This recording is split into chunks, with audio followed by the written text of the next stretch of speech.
കോഴിക്കോട് ലോക്സഭാ മണ്ഡലത്തിൽ അതിരാവിലെ പ്രചാരണം ആരംഭിച്ച് എൻഡിഎ സ്ഥാനാർത്ഥി എം.ടി. രമേശ്. നിർമ്മാണം പുരോഗമിക്കുന്ന തൊണ്ടയാട് ദേശീയപാതയിലൂടെ സന്ദർശിച്ചാണ് ഇന്നത്തെ പ്രചാരണം ആരംഭിച്ചത്. ആനന്ദ് പുത്തൂർ തയ്യാറാക്കിയ റിപ്പോർട്ടാണ്. കോഴിക്കോട് ലോക്സഭാ മണ്ഡലം എൻഡിഎ സ്ഥാനാർത്ഥി ശ്രീ എം.ടി. രമേശാണ് ഇപ്പോൾ നമ്മളോടൊപ്പം ചേരുന്നത്. രമേശേട്ടാ, ഈ ദേശീയപാത വികസനത്തിലുണ്ടാകുന്ന ഈ ഒരു കുതിപ്പ് എത്രത്തോളം വോട്ടായി മാറുമെന്നാണ് രമേശേട്ടൻ ഈ വിചാരിക്കുന്നത്?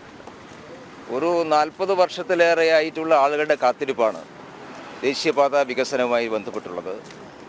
പല പ്രാവശ്യം ദേശീയപാത അതോറിറ്റി ദേശീയപാതയുടെ വികസനത്തിന് വേണ്ടിയിട്ടുള്ള അലൈൻമെൻറ്റിനെ കുറിച്ച് സംസാരിച്ചപ്പോഴൊക്കെ തന്നെ ആവശ്യമായിട്ടുള്ള പണം അനുവദിക്കാൻ കേന്ദ്ര സർക്കാരുകൾക്ക് സാധിക്കാതെ പോയത് കൊണ്ടാണ് കേരളത്തിലെ ദേശീയപാത വികസനം മുടങ്ങിപ്പോയിട്ടുള്ളത്. കുടിയൊഴിപ്പിക്കപ്പെടുന്ന ആളുകൾക്ക് മാന്യമായിട്ടുള്ള ധനസഹായം കൊടുക്കുക എന്നുള്ള സമീപനം മുൻകാല ഗവൺമെൻറ്റുകളൊന്നും സ്വീകരിച്ചിരുന്നില്ല. 2014 നരേന്ദ്രമോദി സർക്കാർ അധികാരത്തിൽ വന്നതിന് ശേഷം രാജ്യത്തുടനീളമുണ്ടായിട്ടുള്ള ദേശീയപാത വികസനത്തിൻ്റെ ഭാഗമായിട്ടാണ് കേരളത്തിലെ ദേശീയപാത വികസനം കൂടി ഉൾപ്പെടുത്തിയത്. അന്ന് ആദ്യഘട്ടത്തിൽ ദേശീയപാതയ്ക്ക് വേണ്ടിയിട്ടുള്ള സ്ഥലമേറ്റെടുക്കുന്നവർക്ക് വേണ്ടി നീക്കമുണ്ടായപ്പോൾ സംസ്ഥാന സർക്കാർ സ്പോൺസർ ചെയ്തിട്ടുള്ള സമരം കേരളത്തിലുണ്ടായിരുന്നു. ഒരു ഭാഗത്ത് അന്ന് കേരളം ഭരിച്ചിരുന്ന UDF ഗവൺമെൻറ്റിലെ ഘടകകക്ഷിയായിട്ടുള്ള മുസ്ലിം ലീഗിൻ്റെ നേതൃത്വത്തിലും CPMൻ്റെ നേതൃത്വത്തിലും ഉണ്ടായിട്ടുള്ള വ്യാപകമായിട്ടുള്ള സമരമാണ് 2014 ഭൂമി ഏറ്റെടുക്കുന്നതുമായി ബന്ധപ്പെട്ട തർക്കത്തിലേക്ക് എത്തിയത്. 2016 ദേശീയപാത വികസനവുമായി ബന്ധപ്പെട്ട സ്ഥലമേറ്റെടുപ്പ് പൂർത്തിയാകാതെ മറ്റു വികസന പ്രവർത്തനങ്ങൾക്കുള്ള പണം അനുവദിക്കുന്നത് ബുദ്ധിമുട്ടാകുമെന്ന് കേന്ദ്ര സർക്കാർ കർക്കശമായിട്ടുള്ള നിലപാട് സ്വീകരിക്കുകയും ഭൂമി നഷ്ടപ്പെടുന്നവർക്ക് മതിയായിട്ടുള്ള ധനസഹായം കൊടുക്കാൻ സർക്കാർ തയ്യാറാണ് എന്ന തീരുമാനമെടുത്തതിൻ്റെയും പശ്ചാത്തലത്തിലാണ് ദേശീയപാത വികസനം വീണ്ടും ആരംഭിച്ചിട്ടുള്ളത്.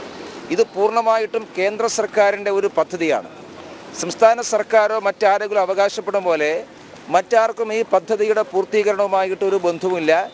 രാജ്യത്തുടനീളമുണ്ടാകുന്ന ദേശീയപാത വികസനത്തിൻ്റെ ഭാഗമായിട്ടാണ് ഇപ്പോൾ കോഴിക്കോട്ടെ ദേശീയപാത വികസനവും പൂർത്തിയാകുന്നത്.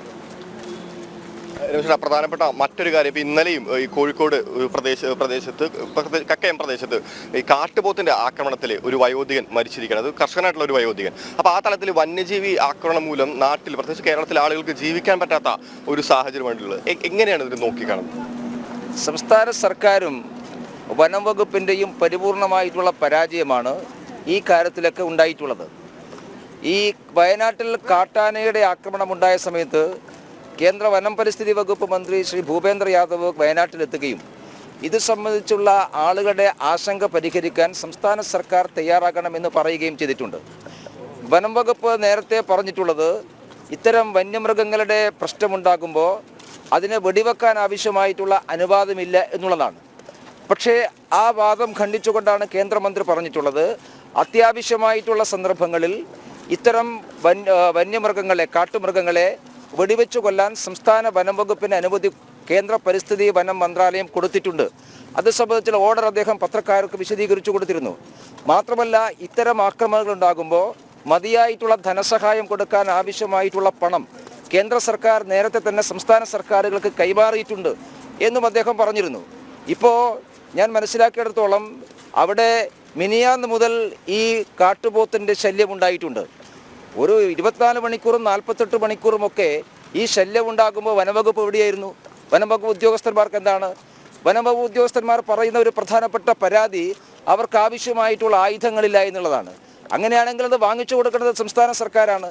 വനം വകുപ്പിന് കൃത്യമായിട്ടുള്ള പണം കേന്ദ്ര സർക്കാർ കൊടുത്തിട്ടുണ്ട്. ഒന്ന്, നാട്ടിലെ ജനങ്ങളുടെ ജീവന് ഒരു വിലയും സംസ്ഥാന സർക്കാർ കൊടുക്കുന്നില്ല എന്നുള്ളതാണ് ഈ പ്രശ്നത്തിൻ്റെ അടിസ്ഥാന കാരണം. വനം വകുപ്പ് മന്ത്രി ഇതിൻ്റെയൊക്കെ ഉത്തരവാദിത്തം ഏറ്റെടുത്തുകൊണ്ട് രാജിവെക്കേണ്ടതാണ്. അദ്ദേഹത്തിന് ഈ കാട്ടുമൃഗങ്ങളുടെ ശല്യത്തിൽ നിന്ന് ജനങ്ങളെ രക്ഷിക്കാൻ അദ്ദേഹത്തിന് സാധിക്കുന്നില്ലെങ്കിൽ പിന്നെ അദ്ദേഹം എന്തിനാണ് വനംവകുപ്പ് മന്ത്രി ആയിരിക്കുന്നത്? വനംവകുപ്പ് മന്ത്രി എന്ന് പറയുന്നത് ശമ്പളം മേടിക്കാൻ മാത്രമുള്ള ആളല്ലല്ലോ. ജനങ്ങളുടെ ജീവന് സംരക്ഷണം കൊടുക്കാൻ അദ്ദേഹത്തിന് ബാധ്യതയുണ്ടല്ലോ. അതുകൊണ്ട് സംസ്ഥാന സർക്കാരിൻ്റെ സമ്പൂർണ്ണമായിട്ടുള്ള പരാജയമാണ്, അവിടെ കെടുകാര്യസ്ഥിതിയാണ്, ഉത്തരവാദിത്തമില്ലാതെയാണ് ഇന്നലെയും 2 ജീവൻ കേരളത്തിൽ നഷ്ടപ്പെടുന്ന സാഹചര്യം ഉണ്ടായത്. കോഴിക്കോട് നേരിടുന്ന മറ്റൊരു പ്രധാനപ്പെട്ട പ്രശ്നം ഈ മാലിന്യ പ്രശ്നം തന്നെയാണ്. അതായത് മാലിന്യങ്ങൾ ഈ പ്ലാന്റുകളിൽ കുന്നുകൂടിയിട്ട് നമുക്കറിയാം, കുറച്ച് മാസങ്ങൾക്ക് മുമ്പ് അത്തരത്തിലൊരു വലിയ തീപിടുത്തത്തിലേക്ക് പോലും നഗരം എത്തിപ്പെട്ടിട്ടുണ്ട്. എങ്ങനെയായിരിക്കും രമേശ് ചേട്ടൻ ജയിക്കുകയാണെങ്കിൽ ആ ഒരു പ്രശ്നത്തിന് എങ്ങനെയായിരിക്കും കൈകാര്യം ചെയ്യാൻ ഉദ്ദേശിക്കുന്നത്? നമ്മുടെ രാജ്യത്ത് തന്നെ മാലിന്യ സംസ്കരണത്തിന് ഏറ്റവും മാതൃകാപരമായിട്ടുള്ള പ്രവർത്തനം നടത്തിയിട്ടുള്ളത് മധ്യപ്രദേശിലെ സംസ്ഥാന സർക്കാരാണ്. കേന്ദ്ര സർക്കാരിൻ്റെ സഹായത്തോടു കൂടി മധ്യപ്രദേശിലെ അവിടുത്തെ നഗരസഭകളിൽ നടപ്പിലാക്കിയിട്ടുള്ള മാലിന്യ സംസ്കരണ പദ്ധതികൾ, പ്രത്യേകിച്ചും ഇൻഡോർ നഗരസഭയിൽ നടപ്പിലാക്കിയിട്ടുള്ള മാലിന്യ സംസ്കരണം രാജ്യത്താകെ മാതൃകാപരമായിട്ടുള്ളതാണ്. കേന്ദ്ര ഗവൺമെൻറ് ഇതിനു വേണ്ടി കോടിക്കണക്കിന് രൂപ എല്ലാ പ്രാദേശിക ഭരണ സ്ഥാപനങ്ങൾക്കും കൊടുക്കുന്നുണ്ട്. പ്രത്യേകിച്ചും 2014 മുതൽ സ്വച്ഛ ഭാരത് മിഷൻ്റെ ഭാഗമായിട്ട് ഓരോ പ്രാദേശിക ഭരണസമിതികൾക്കും കോടിക്കണക്കിന് രൂപയാണ് ചെലവഴിച്ചിട്ടുള്ളത്. അത് കോഴിക്കോട് കോർപ്പറേഷനും കിട്ടിയിട്ടുണ്ട്.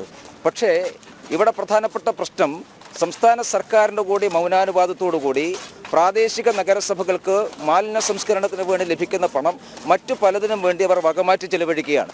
ഏറ്റവും ആധുനികമായിട്ടുള്ള ശാസ്ത്രീയമായിട്ടുള്ള സാങ്കേതിക മാർഗ്ഗങ്ങൾ മാലിന്യ സംസ്കരണത്തെ സംബന്ധിച്ചിടത്തോളം ഇപ്പോൾ അവൈലബിൾ ആണ്. എന്തുകൊണ്ടാണ് സംസ്ഥാന സർക്കാർ അത്തരത്തിലൊരു നീക്കം നടത്തുന്നത്? നേരത്തെ തിരുവനന്തപുരത്ത് ഇത് സംബന്ധിച്ച് സംസ്ഥാന സർക്കാർ ഒരു ശ്രമം നടത്തിയപ്പോൾ കോടിക്കണക്കിന് രൂപയുടെ അഴിമതിയുമായി ബന്ധപ്പെട്ടാണ് ആ പദ്ധതി മുടങ്ങിപ്പോയത്.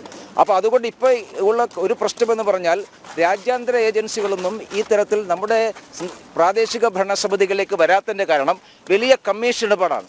അതുകൊണ്ട് കുറച്ചുകൂടി ആധുനികമായ ശാസ്ത്രീയമായിട്ടുള്ള നവീനമായിട്ടുള്ള സാങ്കേതിക മാർഗ്ഗങ്ങൾ സ്വീകരിച്ചുകൊണ്ടുള്ള പദ്ധതികൾ ആവിഷ്കരിച്ചാൽ നമുക്ക് നമ്മുടെ കേന്ദ്ര ഗവൺമെൻറ് ഇപ്പം അനുവദിക്കുന്ന തുക കൊണ്ട് തന്നെ ഈ മാലിന്യ പ്രശ്നങ്ങൾ പരിഹരിക്കാൻ സുഖമായിട്ട് സാധിക്കും നമുക്ക്. എന്തായാലും ഇപ്പോൾ നമ്മളോടൊപ്പം ചേർന്നത് കോഴിക്കോട് NDA ലോക്സഭാ മണ്ഡലത്തിൻ്റെ സ്ഥാനാർത്ഥി MT രമേശാണ്. വിജയപ്രതീക്ഷയിൽ തന്നെയാണ് പ്രവർത്തകരടക്കമുള്ള ആളുകൾ. കോഴിക്കോട് നിന്നും ക്യാമറാമാൻ പ്രശോഭിനോടൊപ്പം ആനന്ദ് പുത്തൂർ, ജനം.